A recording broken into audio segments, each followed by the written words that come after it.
আসসালামু আলাইকুম সম্মানিত প্রিয় দর্শক।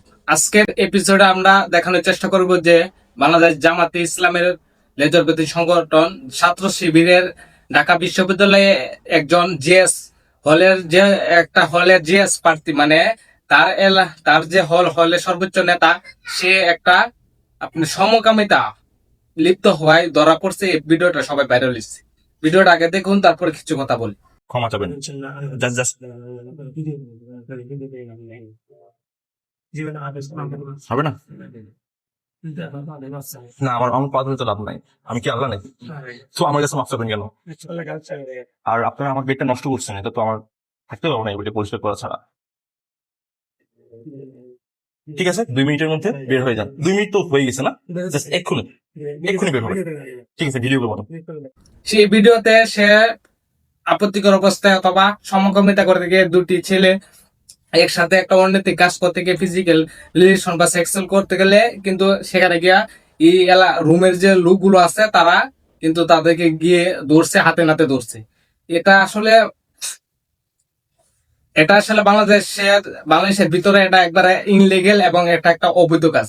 ইসলামী শরিয়া আইন অনুযায়ী শরিয়াতে লেখা আছে স্পষ্ট যে সমকামিতা একবারে নিষিদ্ধ। এটা মানে কোনোভাবেই জায়েজ করার প্রশ্ন আসে না। অথবা ছেলেকে বিয়ে করা অথবা মেয়েকে বিয়ে করা এটা একটা গুনার কাজ এবং এটা একটা এমন একটা বিকৃতি মানুষের কাজ, এটা আসলে মানুষের পর্যায়ে পড়ে না।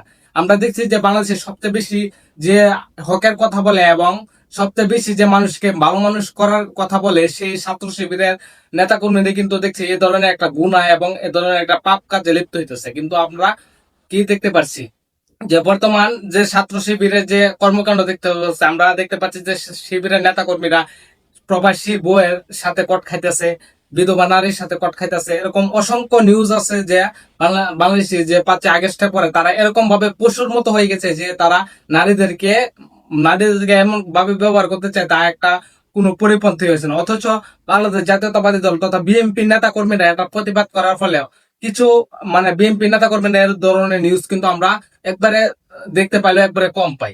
হয় না যে এমনটা, কিন্তু এমনটা না। কিন্তু আমরা দেখতে পাচ্ছি যে ছাত্র শিবির যেরকম জামাত ইসলামের যে লেজবৃত্তি সংগঠন এবং জামাত ইসলাম যেভাবে নারীদেরকে হয়রানি করতেছে এবং নারীদেরকে জন্য বিভিন্ন ধরনের অনৈতিক কাজে প্রমোট করতেছে, এটা আসলে এটা বাংলাদেশের জন্য একটা দুর্ভাগ্যজনক।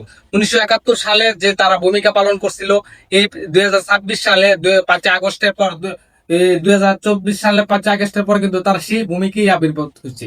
ক্ষমতায় কিন্তু এখন বিএনপি সরকার, কিন্তু এই ধরনের নারীদেরকে অত্যাচার নিপীড়িত করতেছে। এটা আসলে আমি বলবো যে সরকারের একটা ব্যর্থতা, কারণ তাদেরকে যদি আইনের আওতায় এখনই না আনা যায় তাহলে কিন্তু এই দেশের মা বোনরা কিন্তু নিরাপদ থাকবে না তাদের হাতে।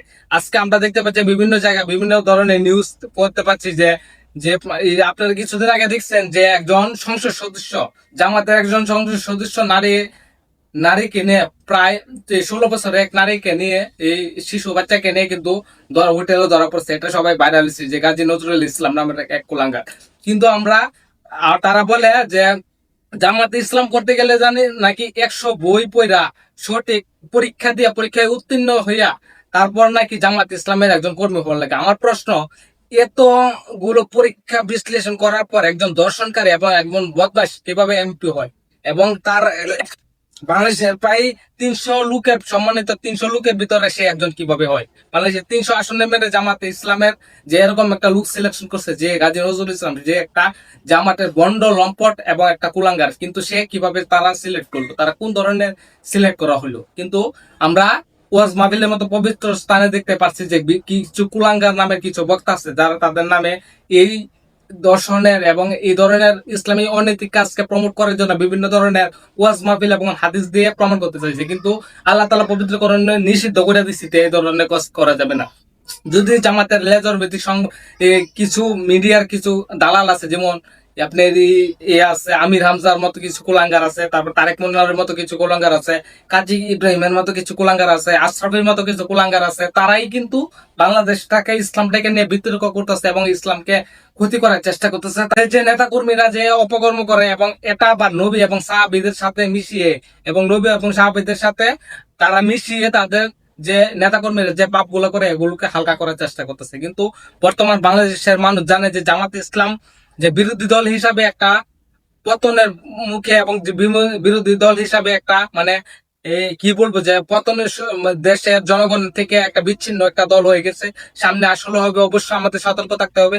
আর ভিডিওটা সতর্ক করার জন্য সবার কাছে শেয়ার করে দেবেন, এবং এই ধরনের সত্য নিউজ যদি আপনারা চান এবং শুনতে চান যে কোনো রকম কোনো কাটিং বাদ এবং সত্যটা তুলে ধরতে হবে এই ধরনের নিউজ, অবশ্যই আমার চ্যানেলের পাশে থাকবেন, আমাকে সাপোর্ট করবেন, লাইক শেয়ার কমেন্ট করে আমার পাশে থাকবেন। ধন্যবাদ সবাইকে, আসসালামু আলাইকুম।